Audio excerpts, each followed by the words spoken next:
Equilibrium के बारे में बताएंगे। केमिकल इक्विलिब्रियम होती क्या है, इसको हिंदी में हम रासायनिक साम्यावस्था बोलते हैं। क्या बोलते हैं? रासायनिक साम्यावस्था।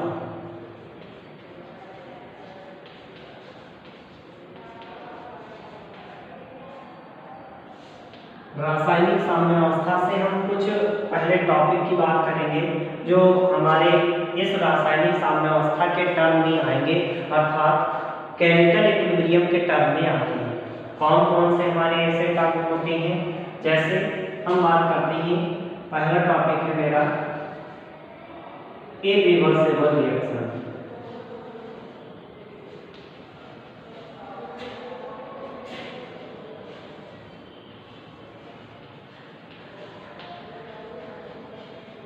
इरिवर्सिबल रिएक्शंस कौन सी होती हैं?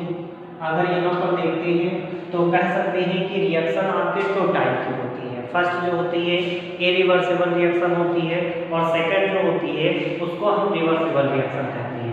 अब इरिवर्सिबल रिएक्शन और रिवर्सिबल रिएक्शन में अंतर क्या होता है या कैसे डिफाइन करेंगे कि जो आपकी इरिवर्सिबल रिएक्शन होगी वो कैसे पहचानी जाएगी? तो हम कह सकते हैं ऐसी हमारी रिएक्शन जो ओनली वन ही स्टेप में कंप्लीट हो जाती है, उस रिएक्शन को हम इरिवर्सिबल रिएक्शन कहते हैं। यानी कि ऐसे रिएक्शन जिसमें हम देखते हैं कि केवल एक ही स्टेप में पूर्ण रूप से हमारा प्रोडक्ट प्राप्त हो जाता है, उसको हम इरिवर्सिबल रिएक्शन कहते हैं। और इरिवर्सिबल रिएक्शन जो होती है उसको हम एक तरफ तीर का चिन्ह लगा करके रिप्रेजेंट करते हैं। जैसे यहाँ पर हम देखते हैं कि एक रिएक्शन दी गई है KClO3 पोटेशियम क्लोराइड को जब गर्म करते हैं तो ये जो होता है इसके दो अमाउंट ले लेते हैं और इसको जब हीट करते हैं तो 2KCl और प्लस 3O2 में टूट जाता है। तो यहाँ पर अगर ये रिएक्शन हम देखें तो यहाँ पर कह सकते हैं कि ये जो पोटेशियम क्लोरेट होता है वो KCl और ऑक्सीजन में कन्वर्ट हो जाता है। ये रिएक्शन केवल एक ही स्टेप में कंप्लीट हो जाती है, इसलिए इस रिएक्शन को इरिवर्सिबल रिएक्शन कहते हैं। इरिवर्सिबल रिएक्शन को अगर हिंदी इसकी देखी जाए तो इसको कह सकते हैं अनुत्क्रमणीय अभिक्रिया। कौन सी? अनुत्क्रमणीय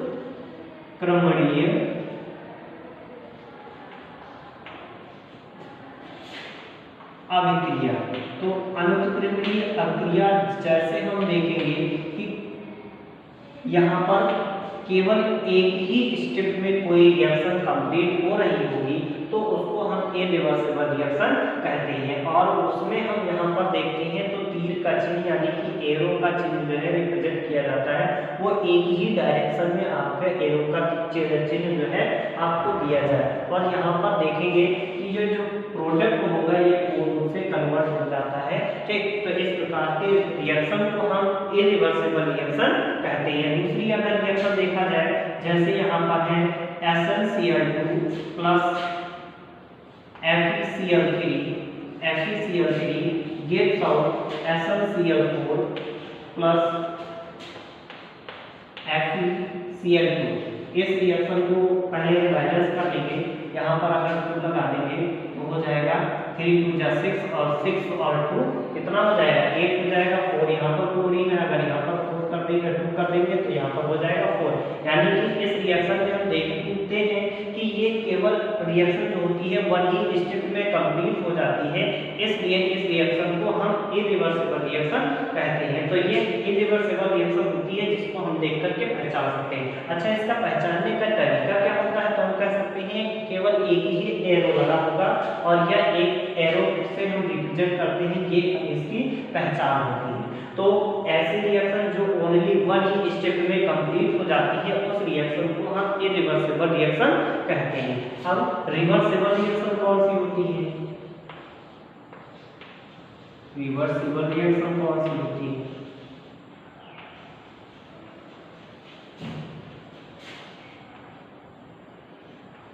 रिवर्सिबल रिएक्शन जस्ट इसका अपोजिट होता है, यानी कि इसकी हिंदी अगर देखा जाए तो कह सकते हैं उत्क्रमणीय अभिक्रिया, इसको हिंदी में बोलते हैं। कौन सी? उत्क्रमणीय अक्रिया।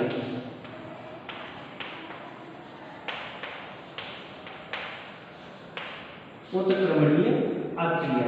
अब यहाँ पर उत्क्रमणीय अक्रिया कौन सी होती है? कह सकते हैं ऐसी रिएक्शन जो एक प्रकार से जिसमें रिएक्टेंट से प्रोडक्ट और प्रोडक्ट से रिएक्टेंट में कन्वर्जन हो जाए, उसको हम रिवर्सिबल रिएक्शन कह सकते हैं। यानी कि ऐसी रिएक्शन जो दोनों डायरेक्शन में होती है उनको हम रिवर्सिबल रिएक्शन या उत्क्रमणीय अक्रिया कहते हैं। और इसको हम डबल एरो से रिप्रेजेंट कर सकते हैं या फिर हम सिंबल के द्वारा रिप्रेजेंट करते हैं। कैसे? हम यहाँ पर जैसे अमोनिया जैसे हमको ऑब्टेन करना है तो हम करते हैं कि नाइट्रोजन और हाइड्रोजन को हम लेकर के और इसके बाद में रिएक्शन कराते हैं, जिससे कि ये आपकी अमोनिया गैस प्राप्त होती है। और अमोनिया गैस से हम पुनः नाइट्रोजन और हाइड्रोजन ऑब्टेन कर सकते हैं।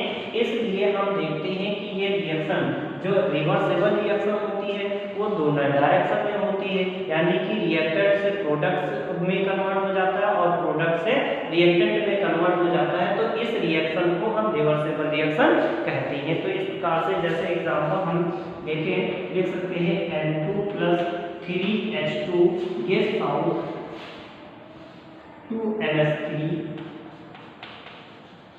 तो यहाँ पर देखेंगे कि ये जो रिएक्शन होती है इसमें नाइट्रोजन और हाइड्रोजन ये दोनों क्या होती हैं? रिएक्टेंट होते हैं। क्या होते हैं? रिएक्टेंट होते हैं। और ये किसमें कन्वर्ट हो रहा है? ये कन्वर्ट हो रहा है प्रोडक्ट, यानी कि प्रोडक्ट में कन्वर्ट हो रहा है। अब हम देखें कि अगर हम इस अमोनिया से इस नाइट्रोजन और हाइड्रोजन को ऑब्टेन करना चाहें तो हम पुनः ऑब्टेन कर सकते हैं। यानी कि ये रिएक्शन दोनों ही डायरेक्शन में हो सकती है, इसलिए इस रिएक्शन को हम रिवर्सिबल रिएक्शन बोलते हैं। यानी कि एक ऐसी रिएक्शन जो दोनों डायरेक्शन में होती है उनको हम रिवर्सिबल रिएक्शन कहते हैं। जैसे यहाँ पर एक रिएक्शन और दी गई है, जैसे सल्फर डाइऑक्साइड। सल्फर डाइऑक्साइड को ऑक्सीजन के साथ में जब रिएक्शन कराते हैं तो यहाँ पर क्या होता है? SO3 यानी कि सल्फर डाइऑक्साइड जो है वो आपकी ऑब्टेन होती है। तो इस रिएक्शन को हम एक प्रकार से दोनों डायरेक्शन में कर सकते हैं और इसलिए इसको हम एक प्रकार से रिवर्सिबल रिएक्शन बोलते हैं। और रिवर्सिबल रिएक्शन को हम डबल एरो के द्वारा रिप्रेजेंट कर सकते हैं। यानी कि रिएक्टेंट से प्रोडक्ट में और प्रोडक्ट से रिएक्टेंट में इसको कन्वर्ट किया जा सकता है, इसलिए ऐसे रिएक्शन को हम रिवर्सिबल रिएक्शन कहते हैं। तो ये आ जाती है रिवर्सिबल और इरिवर्सिबल रिएक्शन की बात करें। अब यहाँ पर जैसे देखा जाए कि रासायनिक साम्यावस्था जो हमने आपको बताया है कि रासायनिक साम्यावस्था क्या होता है, तो इसके बारे में हम क्या जानते हैं? तो हम जानते हैं कि जो आपकी साम्यावस्था होती है यानी कि रासायनिक साम्यावस्था होती है, ये केवल और केवल वो उत्क्रमणीय प्रक्रियाओं पर लागू होती है। यानी कि कह सकते हैं ये रासायनिक साम्यावस्था जो होती है ये उत्क्रमणीय प्रक्रिया यानी कि रिवर्सिबल रिएक्शन पर लागू होती है। ये चीज आपको ध्यान में रखना है। यानी कि ओनली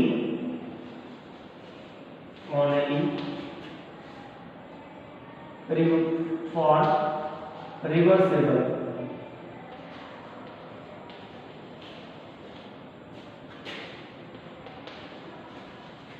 रिएक्शन, यानी कि रिवर्सिबल रिएक्शन के लिए ये जो है लागू होती है। अब कैसे जानेंगे कि ये आपका रासायनिक साम्यावस्था होता है? तो यहाँ पर आपको बता दें कि हम बात करेंगे कि ऐसी अवस्था, किसी भी अभिक्रिया की ऐसी अवस्था जिसमें अभिकारक तथा उत्पाद की मात्राएं आपस में बराबर होती हैं, ऐसी साम्यावस्था या ऐसी हम अवस्था को रासायनिक साम्यावस्था कहते हैं। यानी कि जैसे एक हम अभिक्रिया ले लें, कोई भी आपकी अभिक्रिया हो तो उसमें हम एक ऐसी कंडीशन देखते हैं कि जिसमें आपका अभिकारक जो है वो उत्पाद में और उत्पाद जो है अभिकारक में जब कन्वर्ट होता है तो ऐसी अवस्था में एक ऐसा अवस्था आता है जिसमें अभिकारक और उत्पाद की मात्राएं जो है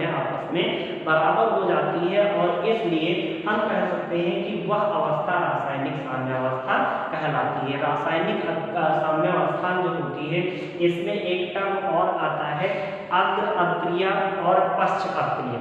अग्र अक्रिया जैसे हमने आपको बताया कि ये जैसे आपकी रिएक्शन दी गई है कौन सी, रिवर्सेबल रिएक्शन, तो इस रिवर्सेबल रिएक्शन में हम देखते हैं कि दो आपकी अक्रियाएं हो रही हैं, एक तो फॉरवर्ड रिएक्शन और दूसरा बैकवर्ड रिएक्शन। फॉरवर्ड का मतलब यानी कि अग्र अक्रिया हो रही है, यानी कि रिएक्टेंट से प्रोडक्ट में जब कन्वर्ट होता है तो उस अक्रिया को हम अग्र अक्रिया या फॉरवर्ड रिएक्शन बोलते हैं। अगर अक्रिया कोई प्रोडक्ट से रिएक्टेंट में चेंज हो रही हो या अक्रिया प्रोडक्ट से रिएक्टेंट की ओर हो रही हो तो ऐसी रिएक्शन को हम क्या कहते हैं, रेट ऑफ बैकवर्ड रिएक्शन या पश्च अक्रिया की दर, यानी कि पश्च अक्रिया बोलते हैं। और यहाँ पर देखेंगे जैसे यहाँ पर कह सकते हैं N2 प्लस 3H2 ये पहले कन्वर्ट हो रहा है इसमें 2NH3 में, तो ये रिएक्शन जो होती है ये फॉरवर्ड रिएक्शन होती है। कौन सी होती है, फॉरवर्ड रिएक्शन होती है, ठीक। और इसी को अगर हम बोल दें कि जो आपकी रिएक्शन है 2NH3 से किसमें कन्वर्ट हो रहा है, N2 प्लस 3H2 में कन्वर्ट हो रहा है, तो ये रिएक्शन देखिए इधर से इधर की ओर हो रही थी, ठीक। तो इसलिए इस रिएक्शन को हम बैकवर्ड रिएक्शन बोलेंगे। कौन सी, बैकवर्ड रिएक्शन बोलेंगे। ये चीज आपको ध्यान में रखना है। यानी कि अब यहाँ पर देखने को मिल गया दो टर्म, कौन सा, रेट ऑफ, यानी कि यहाँ पर देखने को मिला फॉरवर्ड रिएक्शन और बैकवर्ड रिएक्शन। अब यहाँ पर आपको एक टर्म और बताएंगे, रेट ऑफ रिएक्शन, यानी कि अक्रिया की दर किसे कहते हैं, तो हम कह सकते हैं एकांक समय में, यानी कि जब समय आपका 1 यूनिट दिया गया हो, एकांक समय में अभिकारक या उत्पाद की सांद्रता में जो परिवर्तन होता है उसी समय को हम एक प्रकार से अक्रिया की दर बोलते हैं। अब रेट ऑफ फॉरवर्ड रिएक्शन, यानी कि हम कह सकते हैं अग्र अक्रिया की दर किसे कहते हैं, अग्र अक्रिया की दर। तो हम यहाँ पर बोल सकते हैं कि सिंपल सी बात, अग्र अक्रिया में जो समय होने में जो समय लगता है वही उसका अग्र अक्रिया की दर कहलाती है, और पश्च अक्रिया के होने में जो समय लगता है उसको हम पश्च अक्रिया की दर बोलते हैं। तो यहाँ पर हमने आपको रासायनिक साम्यावस्था में कितने टर्म बताए, एक तो आपको रिवर्सेबल और इरिवर्सेबल रिएक्शन के बारे में, और ये बताया कि रासायनिक साम्य की अवस्था या रासायनिक साम्यावस्था में जो है जो आपकी इरिवर्सेबल रिएक्शन होती है वो लागू नहीं होती है, बट रिवर्सेबल रिएक्शन पर ये लागू होती है। तो इस प्रकार से हमने बताया। और आपको बता दें कि रासायनिक साम्यावस्था को और एक परिभाषा से रिप्रेजेंट कर सकते हैं, लिख सकते हैं कि ऐसी अक्रिया की वह अवस्था, यानी कि अक्रिया की वह अवस्था जिसमें अग्र अक्रिया की दर तथा पश्च अक्रिया की दर आपस में बराबर होती है, रासायनिक साम्य की अवस्था कहलाती है। जैसे एक रिएक्शन हम मान लेते हैं रासायनिक साम्यावस्था में, एक रिएक्शन दी गई है, ए जो है वो किसमें, बी में कन्वर्ट हो रहा है, किसमें,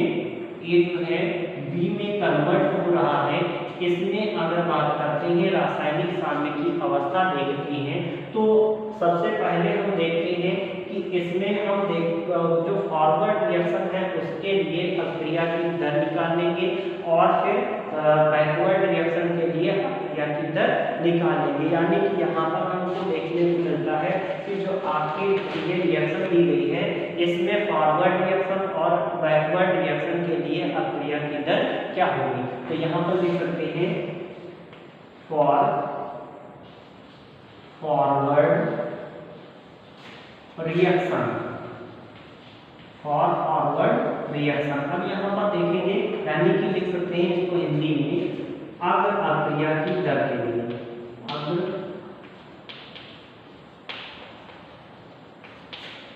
अवक्रिया के लिए, अग्र अक्रिया के लिए। तो यहाँ पर अग्र अक्रिया के लिए हम रेट ऑफ रिएक्शन यानी कि अक्रिया की दर निकालेंगे। तो रेट ऑफ रिएक्शन को हम R से रिप्रेजेंट करते हैं और F मीन्स होता है फॉरवर्ड, यानी कि rate of forward reaction is proportional to होता है एक्टिव मास ऑफ A, क्योंकि यहाँ पर एक्टिव मास जो दिया जाता है कंसंट्रेशन बोल सकते हैं उसको, एक्टिव मास आगे बोलेंगे, यानी कि rate of forward reaction is proportional to concentration of A, यानी कि A की सांद्रता। तो सांद्रता को हम किससे रिप्रेजेंट करते हैं? सांद्रता को हम बड़े ब्रैकेट से रिप्रेजेंट करते हैं, इसलिए यहाँ पर हम A लिख लेते हैं। अब यहाँ पर अगर देखें प्रोपोर्शनल हटाते हैं तो एक कांस्टेंट लगाते हैं, तो यहाँ पर लिख सकते हैं RF is equal to KF। अब यहाँ पर KF जो होता है ये rate constant for forward reaction, यानी कि rate constant of forward reaction हो जाता है और ये हो जाएगा एक्टिव मास ऑफ A। तो यहाँ पर ये समीकरण नंबर फर्स्ट मिल जाती है, यानी कि इक्वेशन नंबर फर्स्ट मिल जाती है। इसीलिए इसी तरह से अगर हम बात करें कि फॉर बैकवर्ड रिएक्शन के लिए, तो हम यहाँ पर फॉरवर्ड रिएक्शन के लिए A टू B में गए थे और B टू A में जाएंगे किसमें? बैकवर्ड रिएक्शन के लिए। तो यहाँ लिखेंगे फॉर बैकवर्ड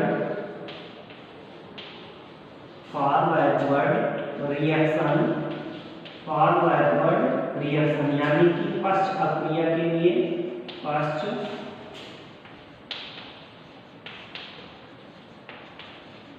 अक्रिया के लिए। तो यहाँ पर अगर देखेंगे फर्स्ट अक्रिया के लिए हम अक्रिया की दर निकालेंगे, तो यहाँ पर अक्रिया की दर को R से रिप्रेजेंट करते हैं, rate of backward reaction RB, यानी कि इसको हम लिख सकते हैं RB, इसको हम सफिक्स में यहाँ पर लिखते हैं RB हो जाएगा proportional to active mass of, यानी कि कंसंट्रेशन ऑफ B। तो यहाँ पर ये लिख सकते हैं। अब यहाँ पर हम कह सकते हैं कि प्रोपोर्शनल हटाएंगे, कांस्टेंट लगाएंगे, तो जहाँ पर KF लगाया था वहाँ पर KF ना लगा करके KB लगाएंगे, क्योंकि बैकवर्ड रिएक्शन के लिए तो RB हो जाएगा RB equal to KB active mass या concentration of B, concentration of B। ये इक्वेशन नंबर सेकंड हो जाती है। अब अगर हम इक्वेशन नंबर फर्स्ट और सेकंड को देखें, दोनों को रिएक्शन में देखें, तो यहाँ पर रेट ऑफ फॉरवर्ड रिएक्शन और यहाँ पर रेट ऑफ बैकवर्ड रिएक्शन, ये दोनों देखा जाए तो कह सकते हैं रासायनिक साम्यावस्था कहती है, केमिकल इक्विलिब्रियम कहती है कि ऐसी अवस्था जिसमें रेट ऑफ फॉरवर्ड रिएक्शन और रेट ऑफ बैकवर्ड रिएक्शन दोनों बराबर होती है, उस हम अवस्था को रासायनिक सांख्यिकी अवस्था या केमिकल इक्विलिब्रियम बोलते हैं। यानी कि हम यहाँ पर लिख सकते हैं, अगर ऊपर लिखना चाहें यहाँ पर लिख दें कि रासायनिक सांख्यिकी अवस्था,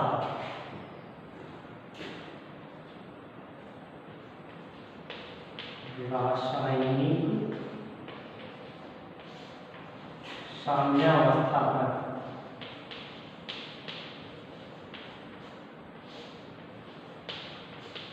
यानी कि इंग्लिश में एट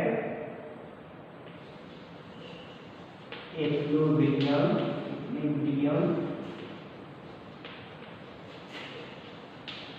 स्टेट, यानी कि एट इक्विलिब्रियम स्टेट कह सकते हैं rate of forward reaction is equal to rate of backward reaction, rate of backward reaction, ये आपस में बराबर होती है। तो यहाँ पर ये इसके बराबर कर देंगे, तो जब बराबर करेंगे तो यहाँ पर हो जाएगा, लिखना चाहेंगे तो यहाँ पर हो जाएगा कि F active mass of A is equal to, यहाँ पर ये इतना लिखेंगे और इसमें ये इतना लिखेंगे, तो हो जाएगा KB active mass of B।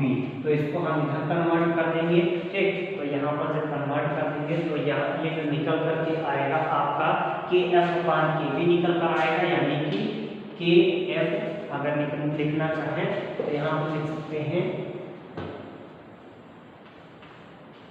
KF/KB KF upon KB is equal to active mass of B upon active mass of A, active mass of A, यानी कि कंसंट्रेशन एक्टिव मास को हम सांद्रता कहते हैं, जो कि बड़े ब्रैकेट से रिप्रेजेंट करते हैं। और यही KF upon KB, जो आपका KF upon KB होता है, इसी को हम एक प्रकार से साम्य स्थिरांक कहते हैं। यानी कि हम लिख सकते हैं कि KF is equal to KF upon KB is equal to होता है KC, या फिर हम कह सकते हैं KP। ठीक, तो यहाँ पर हम देखेंगे कि जो आपकी कह सकते हैं कि अग्र अक्रिया के वेग स्थिरांक तथा जो आपके पश्च अक्रिया के वेग स्थिरांक जो होता है, उसके अनुपात को हम साम्य स्थिरांक बोलते हैं। तो यहाँ पर तीसरा पॉइंट आपको मिल जाता है। तो इस प्रकार से हम बोल सकते हैं कि ये जो होता है ये KC के इक्वल होता है। किसके? KC के इक्वल होता है। ये यहाँ से हम निकाल सकते हैं। KP क्या होता है, यहाँ पर लिख सकते हैं कि फॉर गैसियस रिएक्शन, यानी कि जब कोई गैस रिएक्शन किया गया हो तो वहाँ पर पार्शियल प्रेशर के लिए हम आपको निकालते हैं रासायनिक सांख्यिकीय अवस्था, यानी कि केमिकल इक्विलिब्रियम। तो इस प्रकार से आपका केमिकल इक्विलिब्रियम होता है। अब इसमें अगर देखा जाए कि केमिकल इक्विलिब्रियम के जो कैरेक्टरिस्टिक्स होते हैं कौन कौन से होते हैं, तो रासायनिक सांख्यिकीय अवस्था के लक्षण कौन कौन से होते हैं, लिख सकते हैं characteristics of chemical equilibrium।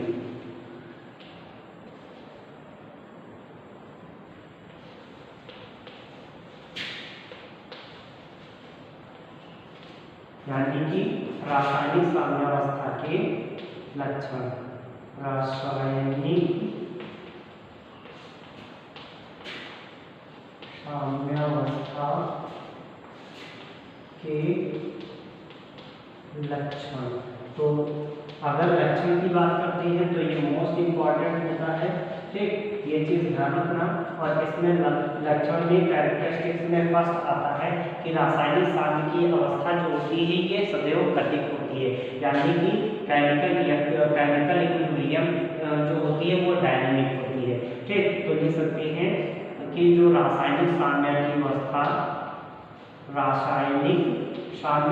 जो होती है, साम्यावस्था कैसी होती है, गतिक होती है। कैसी होती है, गतिक, यानी कि डायनामिक होती है, डायनामिक होती है।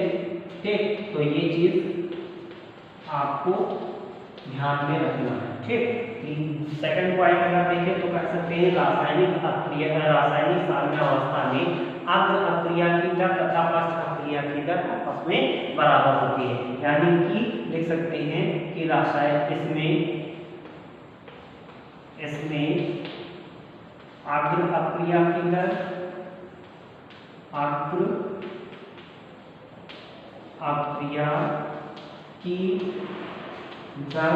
तथा पश्च अक्रिया की दर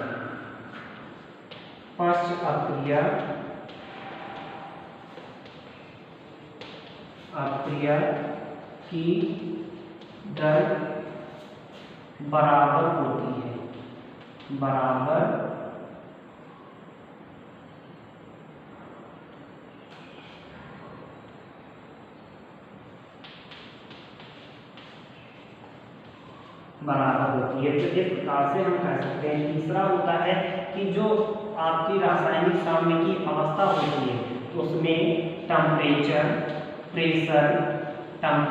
प्रेशर और जो आपकी कंसंट्रेशन है, ठीक, कंसंट्रेशन है, उसमें उस पर कोई प्रभाव नहीं पड़ता है। यानी कि टेम्परेचर, प्रेशर, कंसंट्रेशन, प्रेशर पर कोई प्रभाव नहीं पड़ता है। इसी प्रकार से फोर्थ पॉइंट अगर बात करें कि जो आपकी रासायनिक साम्यावस्था होती है उसमें कैटालिस्ट का कोई इफेक्ट नहीं पड़ता, यानी कि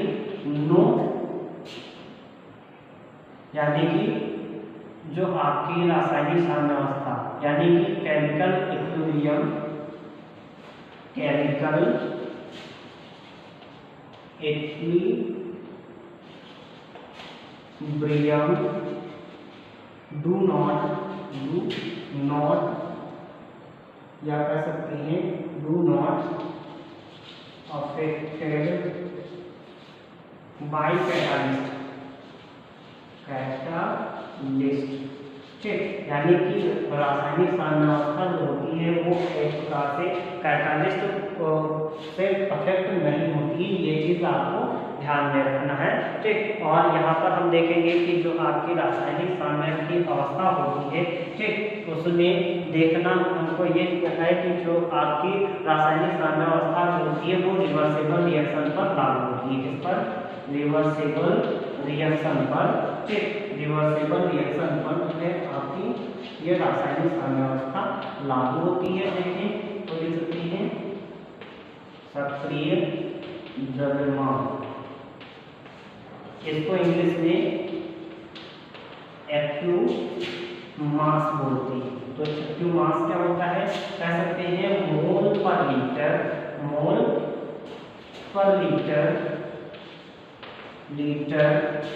is known as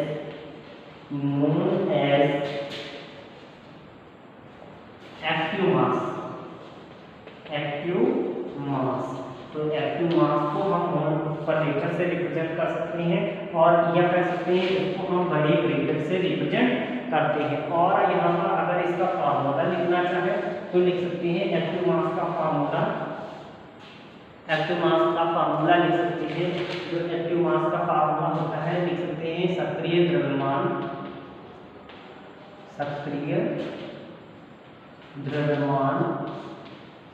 active mass equal to पदार्थ का भार स्मॉल w ग्राम में बटे पदार्थ का अणुभार गुणे आयतन, और वो भी लीटर में। ठीक, आयतन वो भी लीटर में। ठीक, इसको स्मॉल एल से रिप्रेजेंट कर सकते हैं, यानी कि active mass is equal to हो जाएगा small w upon small m multiply v, वो भी लीटर में। ठीक, तो इस प्रकार से एक्टिव मास आपका निकल सकता है।